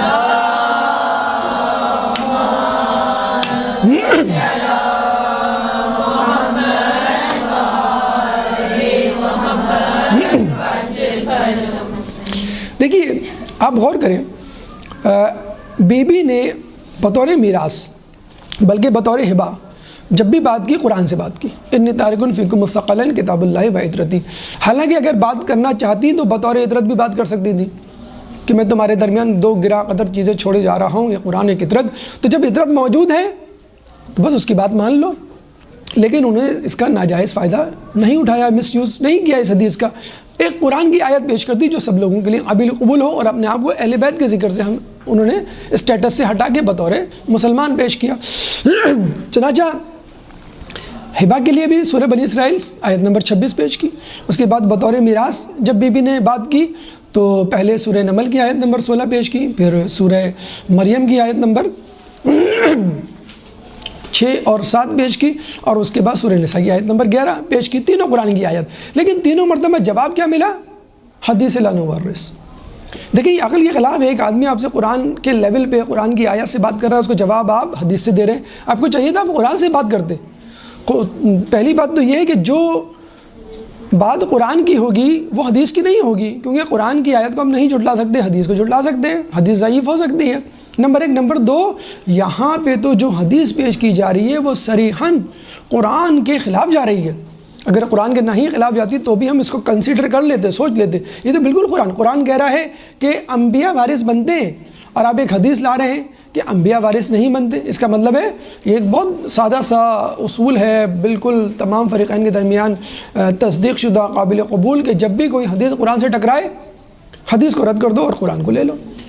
بہرحال تو آپ نے دیکھا یہ تینوں مرتبہ حدیث لا نورث پیش کی گئی۔ تو پہلی بات تو یہ ہے کہ حدیث قرآن کے مقابلے میں پیش کرنا سراسر نادانی اور غلطی ہے۔ آپ کو قرآن کے مقابلے میں قرآن کی آیات ہی پیش کرنی چاہیے۔ نمبر 2، اگر کوئی حدیث قرآن کی مخالفت میں جائے اس حدیث کو قبول نہیں کرنا چاہیے۔ نمبر 3، کہتے ہیں کہ جب یہ حدیث لا نورث پیش کی اور خلیفہ وقت جو ہے وہ نیچے اترے اور وہ رقعہ لکھ دیتے ہیں تحریر، تو اسی وقت خلیفہ دویم اندر داخل ہوتے ہیں اور کہتے ہیں کہ یہ کیا ہے، تو پتہ چلتا ہے کہ باغ فتق کی تحریر جو جناب سیدہ کو لکھ دی ہے، انہوں نے اپنے ہاتھ سے ان کے ہاتھ سے لیا اور اس کو پھاڑ ڈالا، اور کیا کہا کہ اگر تم باغ فتق ان کو دے دو گے تو جنگی اخراجات کہاں سے پورا کرو گے، لوگوں کو کہاں سے کھلاؤ گے۔ حالانکہ ان کو بھی چاہیے تھا، وہ بھی حدیث لا نورث پیش کرتے، وہ بھی تصدیق کرتے اس حدیث کی، لیکن انہیں وجہ کچھ اور بتائی۔ اس کے بعد ہم یہ دیکھتے ہیں کہ ایک حدیث پیش کی جاتی ہے العلماء ورثۃ الانبیاء، کہ علماء جو ہے انبیاء کے وارث ہیں، ٹھیک ہے۔ تو کس نہج میں یہ حدیث بولی جاتی ہے؟ مطلب علم کے حوالے سے۔ ظاہر سی بات ہے ایک عالم کسی دوسرے عالم ایک عالم کسی نبی کا وارث نہیں ہو سکتا کہ اس کی چیز پہ قبضہ کر لے۔ کس چیز کے لیے حدیث کہی جاتی ہے؟ علم کے لیے، کہ عالم انبیاء کے علوم کا وارث ہے۔ اور پھر یہ جو حدیث بولی جاتی ہے کہ ان الانبیاء لم یورثوا درہما ولا دینارا، کہ ہم انبیاء کوئی چیز نہیں چھوڑتے، نہ دینار نہ درہم۔ تو اس کا مطلب کیا ہوا؟ کہنے کا مقصد یہ ہے کہ ہمارا اصل اثاثہ یہ علم ہے، اور اگر تم چاہتے ہو کہ ہمارے اثاثے میں سے، ہماری میراث میں سے کچھ پاؤ، تو تم ہماری میراث یعنی مالی میراث کو نہ دیکھو، ہماری علمی میراث کو دیکھو۔ ہماری مالی میراث تو ہمارے رشتہ داروں کے لیے ہے، ہماری وہ میراث جو لوگوں کو مل سکتی ہے، خصوصی طور پہ علماء کو جو ہمارے پیغام کو پھیلانے والے ہیں، وہ ہماری علم پر نگاہ رکھیں۔ اور مزید طوالت سے بچنے کے لیے فخر الدین رازی کا یہاں جملہ ہم کوٹ کر دیتے ہیں، جو ان کی تفسیر میں موجود ہے اس آیت کے ضمن میں۔ وہ آخر میں فرماتے ہیں کہ یہ عجیب بات ہے کہ حدیث لا نورث ان لوگوں کو معلوم تھی جن کا نبی سے تعلق نہیں تھا، اور اس شخص یعنی جناب زہرا کو نہیں معلوم تھی جو ایک نبی کی بیٹی تھی۔ حدیث لا نورث کو سب سے زیادہ انبیاء کی اولاد کو یاد کرنا چاہیے اور نظر میں رکھنا چاہیے۔ یعنی ایک حاجی حج کرنے جاتا ہے، حج کے مسائل سیکھتا ہے۔ ایک شخص جو ہے وہ کاروبار میں مگن رہتا ہے، صبح شام اس کو کاروبار کے مسائل اچھے آتے ہیں۔ ہر آدمی ان مسئلوں کو اچھی طرح جانتا ہے جن سے وہ نمبرد آزما رہتا ہے۔ تو بی بی نے جب یہ میراث لی تھی اور جب اس کی وارث بنی تو کیا ان کے ذہن میں یہ حدیث نہیں تھی؟ آخری بات جو ہم کہنا چاہیں گے کہ رسول اللہ نے قریب المرگ اپنی شہادت سے چند دن پہلے کہا تھا کہ تم مجھے ایک کاغذ اور قلم دے دو تاکہ میں تمہیں ایک ایسی تحریر لکھ دوں کہ جس پہ عمل کرنے کے بعد تم کبھی گمراہ نہیں ہوگے۔ یعنی حدیث لکھوانا چاہ رہے تھے، کوئی بات لکھوانا چاہ رہے تھے جس کو اگر پکڑ لیتے مسلمان تو گمراہ نہ ہوتے۔ تو اس وقت نعرہ لگایا گیا حسبنا کتاب اللہ، کہ ہمارے لیے اللہ کی کتاب کافی ہے۔ یعنی جب رسول حدیث پیش کر رہے ہیں تو آپ قرآن پیش کر رہے ہیں، اور جب نبی کی بیٹی رسول کی بیٹی قرآن پیش کر رہی ہے تو آپ حدیث پیش کر رہے ہیں۔ تو یہ وہ کنفیوژن تھا، یہ وہ جسے کہتے ہیں کہ خلفشار تھا، یہ وہ انتشار تھا جو مسلمانوں میں اس وقت پیدا ہوا، اور لوگوں نے اپنے اپنے مفادات کو سامنے رکھتے ہوئے کبھی قرآن کو پکڑا، کبھی جو ہے وہ حدیث کو پکڑا۔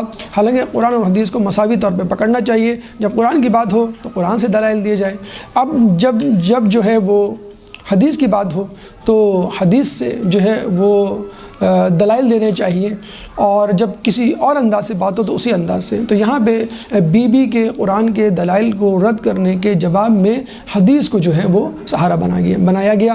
تو آپ نے دیکھ لیا کہ بطور ہبہ بی بی سیدہ کی بات کو ٹھکرایا گیا، بطور میراث بی بی کی بات کو رد کیا گیا، اور کیا کہا گیا یہ ایک صدقہ ہے۔ اب ہمارا جو تیسری جہت ہے اس مقدمے کی کارروائی کی، اب ہمارا یہ سوال ہے آپ سے کہ اگر یہ صدقہ تھی تو آپ نے فتق کی زمین تو آپ نے اس کو اپنے قبضے میں کیوں لیا؟ مسلمانوں میں تقسیم کر دیتے یہ صدقہ اگر ہے، نمبر 1۔ نمبر 2، اگر رسول یا نبی کی چھوڑی ہوئی ہر چیز صدقہ ہوتی ہے تو پھر اس کا مکان، اس کا حجرہ وہ بھی صدقہ ہوا، تو اس کی تدفین کہاں ہوگی؟ حالانکہ اہل تسنن کی احادیث کے مطابق کسی بھی پیغمبر کی تدفین وہیں ہوتی ہے جہاں اس کا انتقال ہوتا ہے، جہاں اس کی شہادت ہوتی ہے۔ تو رسول کو رسول کے حجرے میں کس حیثیت میں دفنایا گیا؟ حالانکہ ان کا حجرہ تو ان کا حجرہ نہیں تھا، ان کے پاس تو کوئی میراث ہی نہیں ہوتی جو ان کے لیے یا ان کے خاندان والوں کے لیے استعمال کی جائے۔ تو یہاں پہ مقدمہ جو ہے وہ ختم ہوتا ہے، اور یقیناً آپ لوگ اور سننے والے اس بات کے انتظار میں ہوں گے بھئی فیصلہ کیا ہوا۔ اہم ترین سوال، 8واں سوال اس ضمن میں کہ مقدمہ فدق کا فیصلہ کیا ہوا۔ دیکھیے آپ نے بھی سنا، اور اس فیصلے کا تذکرہ خود تاریخ طبری جلد نمبر 2 صفحہ نمبر 93 میں درج ہے کہ جب بی بی نے یہ آیت پیش کی ووارثہ سلیمان و داؤدہ، تو وہ روتے ہوئے نیچے آ گئے اور انہیں تحریر لکھ دی، یعنی مقدمے کا فیصلہ ان کے حق میں ہو گیا تھا، اور پھر اس مقدمے کو تبدیل کیا گیا کہ تم لوگوں کے اخراجات یا جنگی اخراجات جو ہے وہ کس طرح پورے کرو گے۔ ابن الحدید معتزلی کہ جنہوں نے معتزلہ فرقے کی بنیاد رکھی، اور جنہوں نے نہج البلاغہ کی شرح آفاق تفسیر لکھی جو 20 سے زیادہ جلدوں پر مشتمل ہے، انہوں نے یہ کہا کہ میں نے ایک دفعہ اپنے استاد سے پوچھا کہ جب فیصلہ واضح تھا تو فیصلہ بی بی کے حق میں کیوں نہیں ہوا اور باقی فدق کو بی بی کے حوالے کیوں نہیں کیا گیا؟ تو آپ کے استاد نے فرمایا اگر بی بی کو باقی فدق دے دیا جاتا تو دوسرے دن وہ علی کی خلافت مانگنے آ جاتی، اور یہ بات انہوں نے مسکراتے ہوئے کہی۔ ابن حدید معتزلی کہتے ہیں کہ میں نے اپنے استاد کو کبھی مسکراتے ہوئے نہیں دیکھا، یہ پہلی مرتبہ تھا کہ انہوں نے مسکراتے ہوئے اس بات کا جواب دیا۔ تو یہ وہ فیصلہ تھا جو بی بی کے حق میں نہ گیا، اور بی بی کے حق میں نہ جانے کی وجہ سے نہیں، بلکہ ایک ناحق بات کو ان پہ مسلط کیا گیا۔ بی بی اس فیصلے کے بعد ناراض گئی۔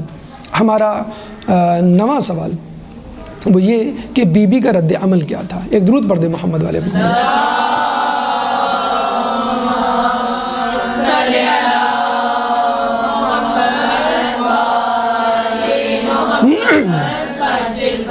بی بی یہ کہتے ہوئے دربار سے رخصت ہوئی کہ فدق اور خلافت تم کو مبارک ہو، اب میں تم سے قیامت کے دن ملاقات کروں گی کہ جب خدا اور میرے بابا رسول اللہ وہاں موجود ہوں گے۔ اب لوگوں کی طرف مخاطب ہو کے کہتی ہیں کہ تم لوگوں کو کیا ہوا ہے کہ تم لوگ میرے حق کے معاملے میں سستی کر رہے ہو اور غفلت میں پڑے ہوئے ہوں؟ کیا تم نے رسول سے یہ حدیث نہیں سنی کہ شخصیتوں کے احترام کو ان کی اولادوں میں بھی جاری رہنا چاہیے؟ کتنی خوبصورت بات۔ آپ کو کسی سے محبت ہے، اس کے مرنے کے بعد خصوصی طور پہ، اس کی زندگی میں بھی لیکن خصوصی طور پہ اس کے مرنے کے بعد اس کی اولاد سے ضرور محبت ہوگی۔ تو جب تم میرے رسول سے محبت کرتے ہو تو یہ کیسی ادھوری محبت ہے کہ تمہیں ان کی اولاد سے، خصوصی طور پہ اس وقت جب ان کی اولاد ظلم و ستم سہ رہی ہو، تم جو ہے اپنی محبت کا اظہار نہیں کر رہے۔ قُلْ لَا أَسْأَلُكُمْ عَلَيْهِ أَجْرًا إِلَّا الْمَوَدَّةَ فِي الْقُرْبَى، کہ میں تم سے اجر رسالت نہیں مانگتا سوائے اس کے کہ تم میرے قرابت داروں سے محبت کرو۔ وَآتِ ذَا الْقُرْبَى حَقَّهُ، اقربا کی تفہیم، اقربا کے معنی یہاں پتہ چل گیا کہ اقربا کون ہے، قرب جوار کے لوگ، رشتہ دار کون ہیں۔ اور یہ کہہ کے بی بی جو ہے وہ یہاں سے رخصت ہو گئی۔ اس کے بعد سوال نمبر 10 کہ بی بی کی ناراضگی پر حاکم وقت اور لوگوں پر اس کا کیا اثر ہوا؟ کہتے ہیں کہ جب ان کو احساس ہوا کہ بی بی کے ساتھ زیادتی ہوئی اور ہم نے غلط کیا تو وہ بی بی سے ملنے ان کے گھر آتے ہیں۔ مولا علی بی بی کو خبر دیتے ہیں، بی بی کو جواب نہیں دیتی، ناراضگی کا اظہار کرتی ہیں۔ تو مولا علی اصرار کر کے کہتے ہیں کہ تم، اب دیکھیں مولا علی کی عظمت کو دیکھ لیجئے، ان کی عفو و درگزر کے معیار کو دیکھ لیجئے، اس کے باوجود وہ معاف کرنے کے لیے تیار۔ جب وہ اندر آتے ہیں بی بی اور یہ کہتی ہیں کہ ٹھیک ہے آپ اس گھر کے مالک ہیں، آپ جو چاہیں۔ وہ جاتے ہیں اور پھر ان کو اندر لے آتے ہیں۔ بی بی اپنا رخ موڑ کے کھڑی ہو جاتی ہیں اور دیوار کی طرف رخ کر لیتی ہیں اور وہ معافی تلافی کی بات کرتے ہیں۔ تو بی بی ان سے فقط یہ کہتی ہیں کہ مجھے یہ بتاؤ کیا رسول اللہ سے تم نے یہ حدیث نہیں سنی؟ فاطمہ تو بدعت منی فقط اذان فمن اذاہا فقط اذانی، کہ فاطمہ میرے جگر کا ٹکڑا ہے، فمن اذانی، جو کوئی بھی اس کو ناراض کرے گا، فقط اذانی، اس نے مجھے ناراض کیا۔ اور جب انہوں نے اس کا اقرار کیا تو بی بی نے کہا کہ میں خدا کو گواہ بناتی ہوں کہ میں ناراضگی کی حالت میں تم سے رخصت ہو رہی ہوں اور تم سے میں کبھی بات نہیں کروں گی اور قیامت کے دن تمہاری شکایت اپنے بابا سے کروں گی۔ یہ حدیث صحیح بخاری صحیح مسلم میں موجود ہے کہ بی بی جو ہے ان سے ناراض گئی۔ اب 11واں سوال یہ، کیا بی بی کے بعد باغ فتق کا فیصلہ کبھی ہوا؟ کیا لوگوں نے اپنی غلطیوں کو یا سابق حکمرانوں کی غلطی کو تسلیم کیا؟ تو ہمیں پتہ چلتا ہے کہ تاریخ میں باغ فتق 10 مرتبہ دیا گیا اور چھینا گیا۔ یعنی لوگوں کو احساس ہوا، کبھی نہ کبھی تو ضمیر کی خلش آڑے آ جاتی ہے اور آدمی اپنی غلطی تسلیم کر لیتا ہے۔ 10 مرتبہ جن حکمرانوں نے واپس کیا ان میں جو مشہور نام ہیں وہ عمر بن عبدالعزیز، مہدی عباس، مامون اور صفح، 4 نام بہت مشہور ہیں۔ اور عمر بن عبدالعزیز کے بارے میں تو آپ کو معلوم ہے کہ اس نے بنو امیہ کا جو سلسلہ تھا سب و شتم کا اہل بیت میں وہ ختم کروایا تھا۔ ان اللہ یأمر بالعدل والاحسان وایتاء ذی القربی وینہی عن الفحشاء والمنکر یعظکم لعلکم تذکرون۔ یہ آیت جو پڑھی جاتی ہے جمعے کے خطبے میں، اس کے بدلے میں حضرت علی پہ سب و شتم تھا جو 80 سال تک 40,000 ممبروں سے جاری رہا۔ اس سب و شتم کو نکال کے اس آیت کو جو ہے وہ داخل کیا عمر بن عبدالعزیز نے، اور اس نے باغ فتق واپس بھی کیا۔ پھر مامون، پھر صفا، پھر مہدی عباسی، بلکہ مہدی عباسی کی تو بڑا دلچسپ مکالمہ ہے ہمارے ساتھ میں امام موسیٰ کاظم علیہ السلام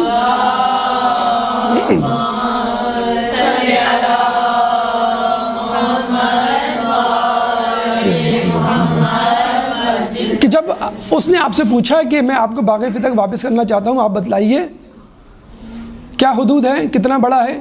تو امام نے بڑا دلچسپ جواب دیا، اس کا ایک کنارہ کوہ احد سے جا کے ملتا ہے، تو دوسرا کنارہ مصر سے جا کے ملتا ہے، تیسرا کنارہ سمندر سے جا کے ملتا ہے، چوتھا کنارہ دمت الجندل سے جا کے ملتا ہے۔ یعنی وہ تمام علاقے گنوا دیے کہ جہاں جہاں پر مسلمان بستے تھے اور اسلامی ریاست قائم تھی۔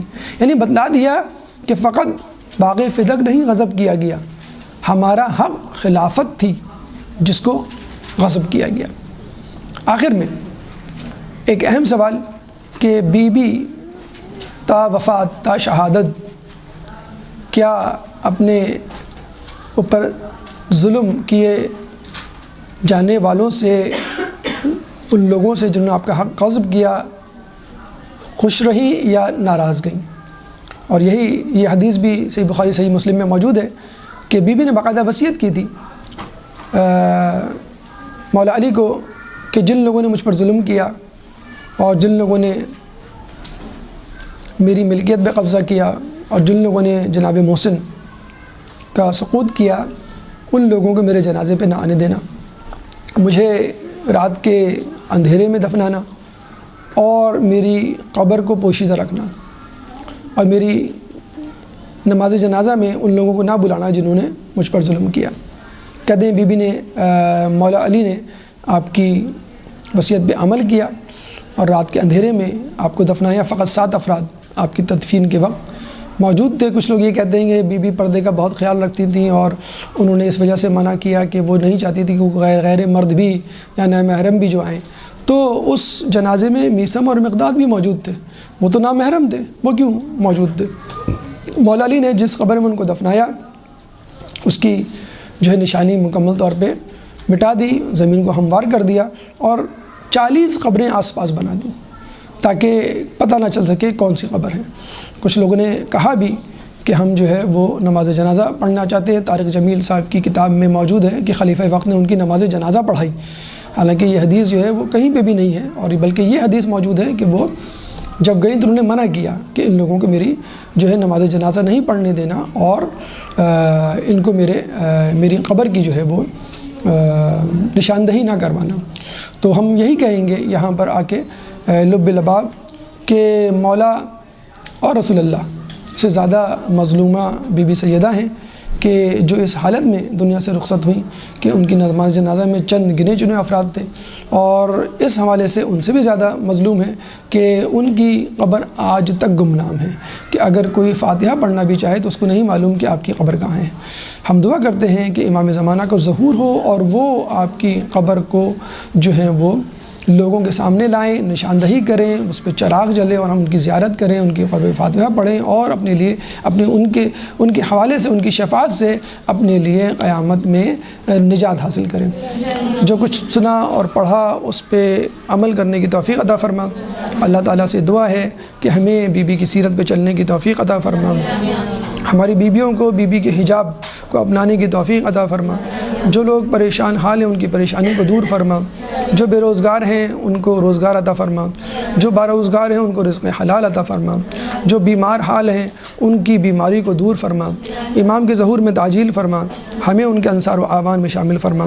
ربنا تقبل منا انک انت السمیع العلیم وتب علینا انک انت التواب الرحیم برحمتک یا ارحم الراحمین وصلی اللہ علی محمد وآلہ الطاہرین۔